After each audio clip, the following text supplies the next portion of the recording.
சென்ற வாரம் நமது காவேரியை தேடிய பயணத்தை நாம் தொடங்கினோம். காவேரி உருப்பெறும் புனித ஸ்தலமான தலைக்காவேரியில் தொடங்கிய நமது இந்த பயணம் கீழ் நோக்கி பகமண்டலாவை சென்றடைந்தது. அங்கிருந்து காவேரியை பின்தொடர்ந்த நாம் காவேரியுடன் இணையும் பல கிளை நதிகள் குறித்து தெரிந்து கொண்டோம். அதில் முக்கியமாக காவேரியுடன் இணையும் கன்னிகே, சுஜியோதி, சிக்லிஹோலே, ஆரங்கி போன்ற நதிகள் பற்றி முழுவதுமாக தெரிந்து கொண்டோம். நமது இன்றைய பயணம் காவேரியின் மற்றும் ஒரு முக்கியமான கிளை நதியாகிய ஹேமாவதியை தேடிய. ஹேமாவதி நதி, அதன் மீது கட்டப்பட்டுள்ள அணை, இந்த நதி காவேரியுடன் கலக்கும் இடம், அது மட்டுமின்றி காவேரியை நேசித்து காவேரியில் பல மாற்றங்களை கொண்டு வந்த பல முக்கிய மனிதர்கள் குறித்தும் இன்றைய நிகழ்ச்சியில் காணவிருக்கின்றோம். இன்றைய நமது காவேரி பயணத்தில் ஹேமாவதி நதி, ஹேமாவதி அணை, கிருஷ்ணராஜசாகர் அணை, அது மட்டுமின்றி ரங்கனத்திட்டு பறவைகள் சரணாலயம் குறித்தும் காணவிருக்கின்றோம். காவேரி பயணத்தில் கர்நாடக மாநிலத்தினுள் இந்த நதியின் பாதையை தேடி நாம் சென்று கொண்டிருக்கும் பொழுது இந்த நதிக்கு நீர்வரத்து பல திசைகளில் இருந்து வருவதை அறிந்தோம். காவேரியின் மொத்த நீரோட்டத்தில் பல கிளை நதிகளுக்கு முக்கிய பங்குள்ளது. காவேரி தொடங்கும் திசைக்கு நேரெதிரே எங்கோ தொடங்கும் பிரம்மாண்ட நதிகள் தங்களை காவேரியுடன் இணைத்துக் கொள்வதையும் களத்தில் கண்டோம். சிறுக சிறுக சேமித்து ஒரு தொழில் தொடங்கி அதை வளர்த்து பெரிய முதலாளியிடம் விற்ற கதை போல் இருக்கின்றது இது. மாற்றி சிந்தித்தால் பெரிய ஆளுமையாக காவேரி திகழ, காவேரியிடம் அடைக்கலம் அடையும் சிறு ராஜ்யங்களாக இந்த கிளை நதிகள் இருக்கின்றன என்பது கூட ஆகும். அப்படி தனிச்சிறப்புடன் திகழ்ந்து தன்னை காவேரியில் இணைத்துக் கொள்ளும் ஒரு நதிதான் ஹேமாவதி. இரண்டு பெரிய நதிகளின் சந்திப்பு ஒரு நீர்த்தேக்க அணையில் என்றால் அதற்கு சிறந்த உதாரணம் ஹேமாவதியும் காவேரியும் கிருஷ்ணராஜசாகரில் சங்கமமாவதுதான். மத்திய தென் மேற்கு கர்நாடகத்தில் சிக்மகளூரு மாவட்டத்தில் பல்லால ராயன துர்கா என்ற மேற்கு தொடர்ச்சி மலையில் உருப்பெறும் ஹேமாவதி நதி ஹசன் மாவட்டத்தை கடந்து மைசூர் மாவட்டத்தில் காவேரியுடன் தன்னை இணைத்துக் கொள்கிறாள்.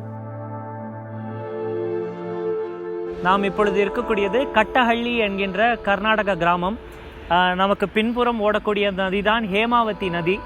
காவேரி நதியின் முக்கிய கிளையாறு ஹேமாவதி நதி. சுமார் 245 கிலோமீட்டர் தூரம் கர்நாடக மாநிலத்தில் ஓடக்கூடிய இந்த நதி காவேரியில் வந்து கலக்கும் இடம் கட்டஹள்ளியை தாண்டி தான். கிருஷ்ணராஜசாகர் அணையில்தான் ஹேமாவதியும் காவேரியும் சங்கமிக்கின்றன. ஹேமாவதி நதியின் மீது கட்டப்பட்டுள்ள கோரூர் அணை ஒரு மிக முக்கியமான அணை. அது மட்டுமின்றி ஹசன் மாவட்டம், சிக்மகளூரு மாவட்டங்களில் இருக்கக்கூடிய நீர்பிடிப்பு பகுதிகளில் இருக்கக்கூடிய மலை பிரதேசங்கள், இங்கே இருக்கக்கூடிய பல்வேறு நீர்த்தேக்கங்களிலிருந்து நீர் பெற்று கீழ்ப்பகுதியை நோக்கி பாயக்கூடியது தான் இந்த ஹேமாவதி நதி. இந்த ஹேமாவதி நதி சார்ந்த விவசாயம் உலக புகழ் பெற்றது. இங்கிருந்து ஏற்றுமதியாகும் பாக்கு, காஃபி கொட்டைகள், பலா, வாழை, தென்னை போன்ற பல்வேறு பொருட்கள் கர்நாடக மாநிலத்தின் பொருளாதார வளர்ச்சிக்கு பெரும் பங்காற்றியுள்ளது என்பது இங்கு இருக்கக்கூடிய மக்கள் நமக்கு சொல்லக்கூடிய செய்தி.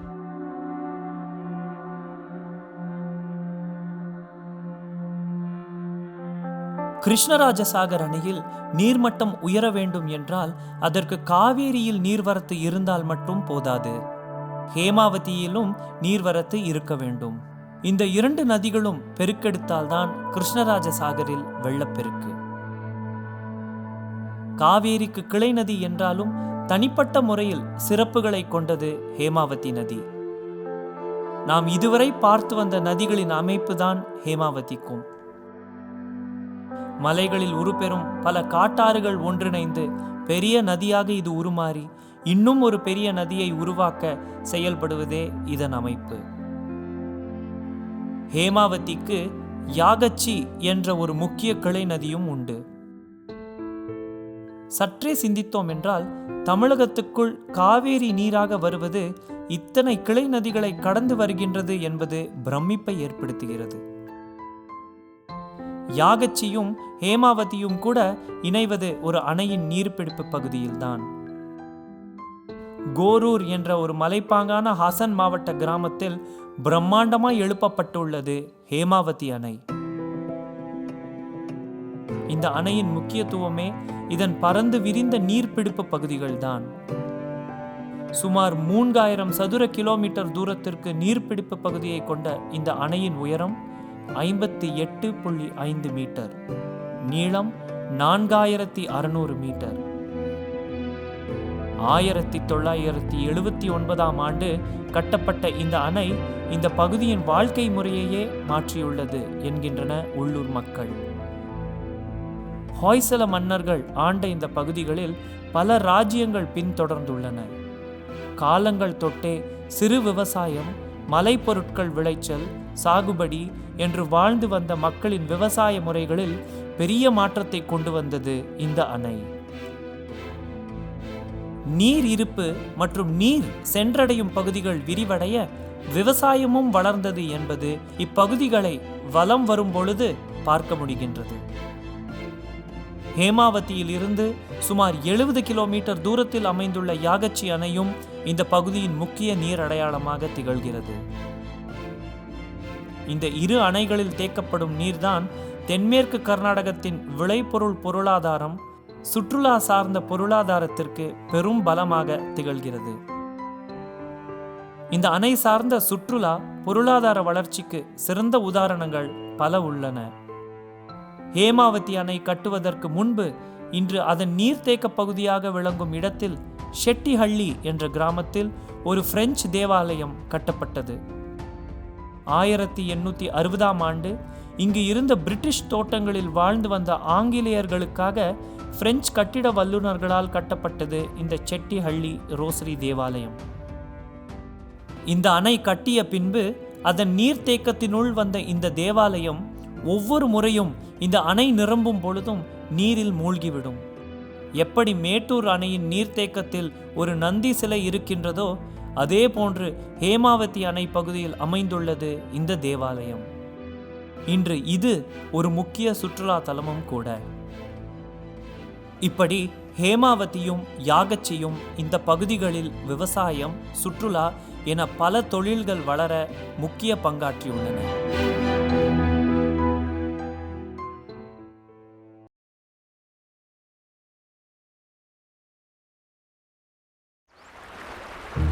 காவேரி என்ற பெயரை கேட்டால் நமக்குள் ஏற்படும் ஒரு உன்னதமான உணர்வு. காவேரியை கண்ணால் கண்டால் ஏற்படும் சொல்லிலடங்கா ஆனந்தம். காவேரியின் நீரை பருகினால் உடலில் உயிரில் கலக்கும் புத்துணர்ச்சி என நம் பலரின் வாழ்வில் ஒரு தனி இடத்தை தனக்கென தக்க வைத்து கொண்டுள்ளது இந்த நதி. நமக்கு மிகவும் நெருக்கமான காவேரியை பற்றி மேலும் தெரிந்து கொள்வதே நமது இந்த பயணத்தின் குறிக்கோள். அப்படி இந்த பயணத்தில் நாம் வந்தடையும் அடுத்த இடம் கிருஷ்ணராஜசாகர். மைசூர் மாவட்டத்தில் ஒரு செழுமையான கிராமம் இது. இங்கு பிரம்மாண்டமாய் இந்த நதியின் மீது கட்டப்பட்டுள்ளது கிருஷ்ணராஜசாகர் அணை. திரும்பிய திசையெங்கும் நீர். உயர ஓங்கி நிற்கும் அணையின் பலம் படைத்த சுவற்றை விடுதலை வேண்டி முட்டி மோதும் நீர். அணையின் மதகுகள் திறக்காதா, வாழ்க்கை வளம் பெறாதா என காத்து கொண்டிருக்கும் கோடிக்கணக்கானோரின் வாழ்வாதாரம் இந்த நீர். அப்படி இந்த நீரை தன்வசம் கட்டுப்பாட்டில் வைத்துள்ள ஒரு பொறியியல் ஆச்சரியம் கிருஷ்ணராஜசாகர் அணை. மன்னர்களின் ஆசி, அங்கீகாரம் என்பதை கடந்து இந்த திட்டத்தை ஒரு தனி மனிதரின் வெற்றியாகவே இன்றும் பலர் கொண்டாடுகின்றனர். அவர்தான் பெருமதிப்பிற்குரிய மோக்ஷகுண்டம் விஸ்வேஸ்வரய்யா. பாரத ரத்னா விருது பெற்ற இவர் இந்திய தேசம் கண்ட சிறந்த பொறியாளர்களில் ஒருவர்.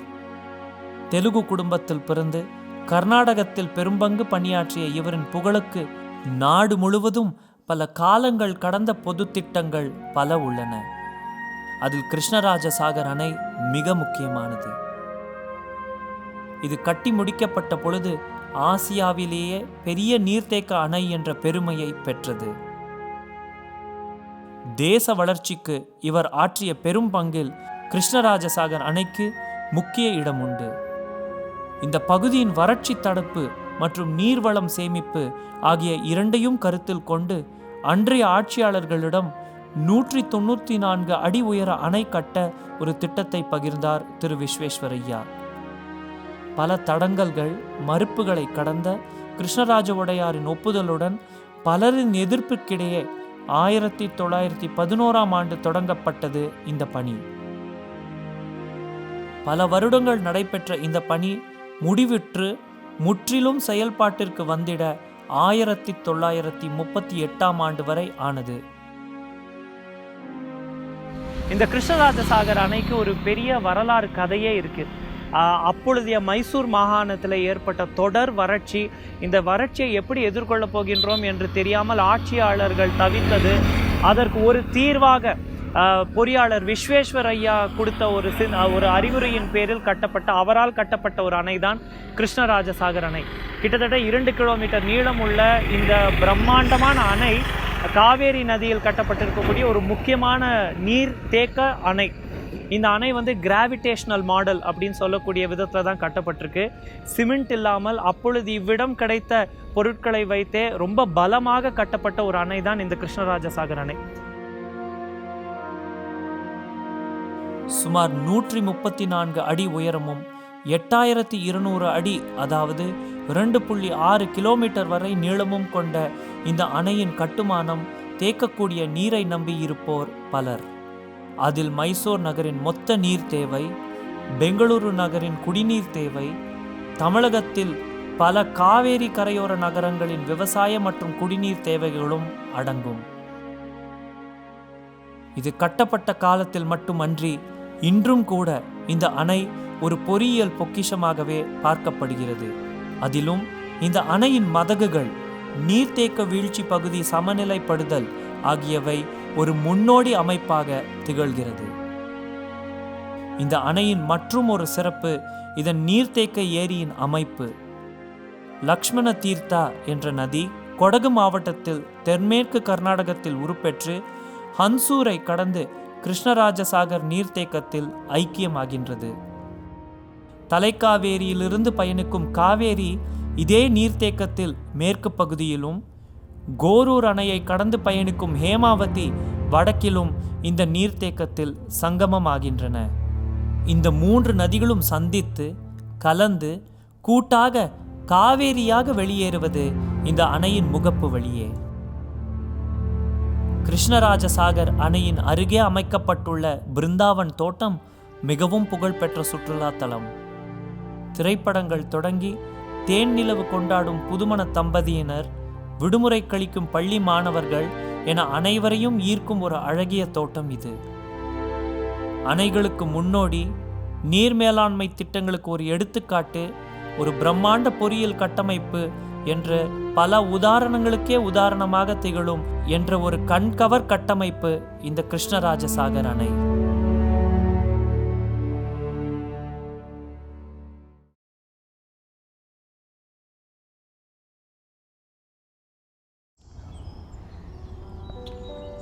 கிருஷ்ணராஜசாகர் அணையிலிருந்து கிழக்கே பாயும் ஒன்றுபட்ட காவேரி நதியின் நீர் ஓட்டம் அகலமாக மாறுகின்றது.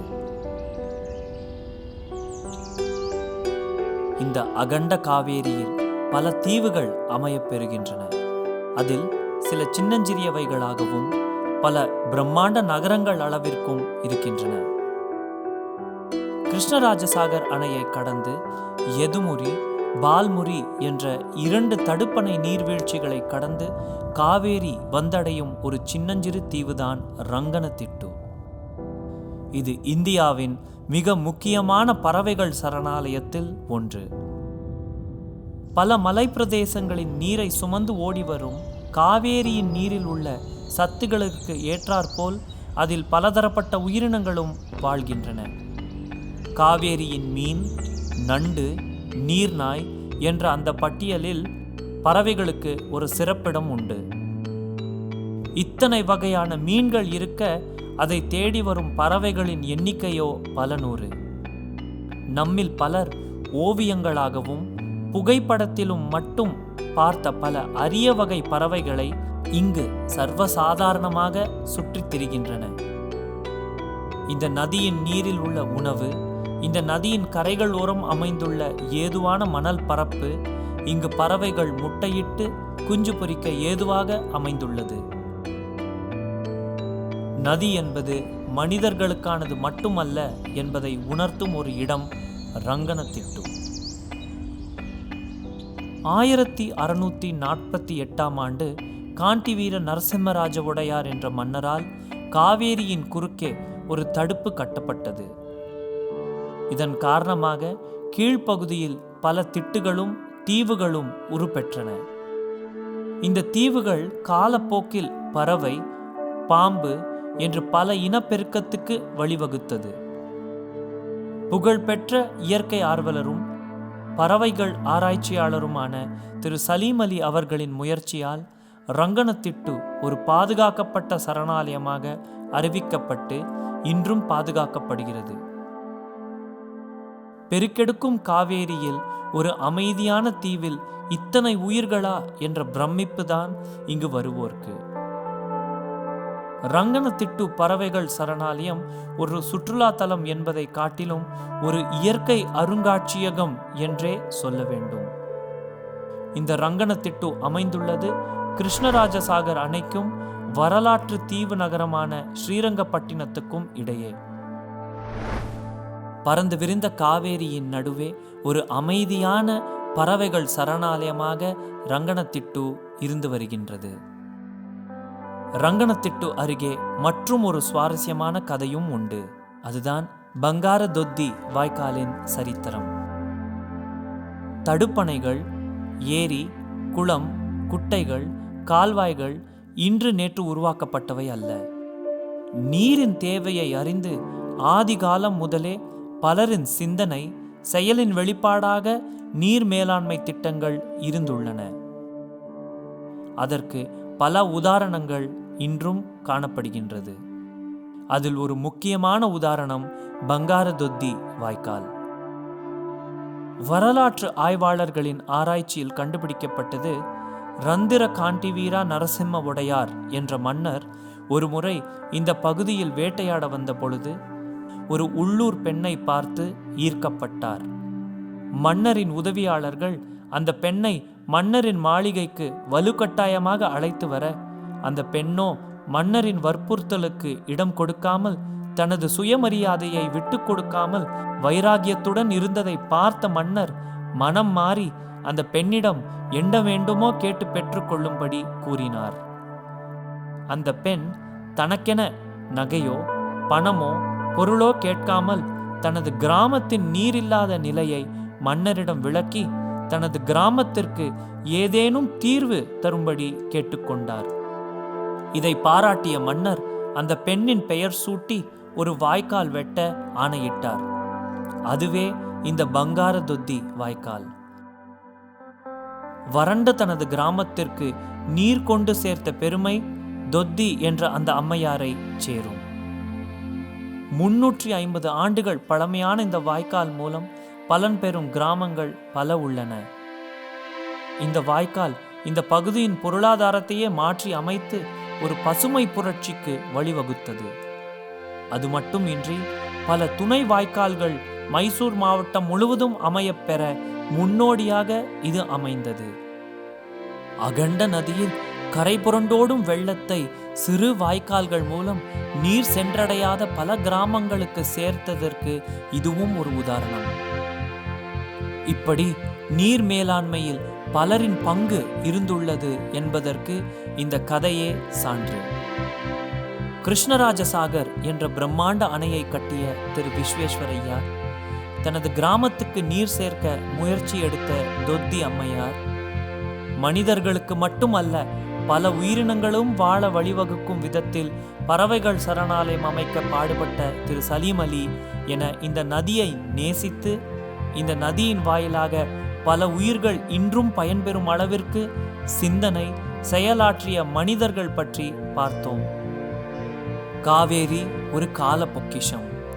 இன்று நேற்று அல்ல, புராணம் முதல் வருங்காலங்களையும் கடந்து காவேரி மனித குலம் இந்த பகுதிகளில் வாழ வளர ஒரு அடித்தளம், ஒரு அச்சாரம்.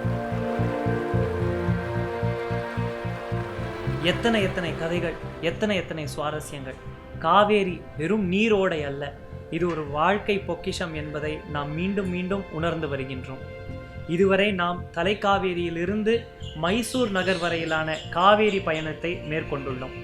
அடுத்த வாரம் நாங்கள் உங்கள் முன் படைக்கவிருக்கின்றது மைசூர் நகரின் கதை, மைசூரை ஆண்ட ஒடையார் மன்னர்களின் கதை, அவர்கள் பெற்ற ஒரு சாபம், அதற்கும் காவேரிக்கும் இருக்கக்கூடிய சம்பந்தம். அது மட்டுமின்றி தீவு நகரமான ஸ்ரீரங்கப்பட்டினம் குறித்தும் காணவிருக்கின்றோம். காவேரியின் மற்றும் ஒரு முக்கியமான கிளை நதி கேரளாவில் தொடங்கி கர்நாடகா வழியே காவேரியில் இணையும் கபினி நதி, கபினி அணை குறித்தும் காணவிருக்கின்றோம். மேகதத்துவில் கர்நாடக மாநிலம் மற்றும் ஒரு அணை கட்டுமா, கட்டினால் அதன் விளைவுகள் என்ன என்பது குறித்தும் அடுத்த வாரம் இந்த பயணத்தில் உங்கள் முன் படைக்கவிருக்கின்றோம்.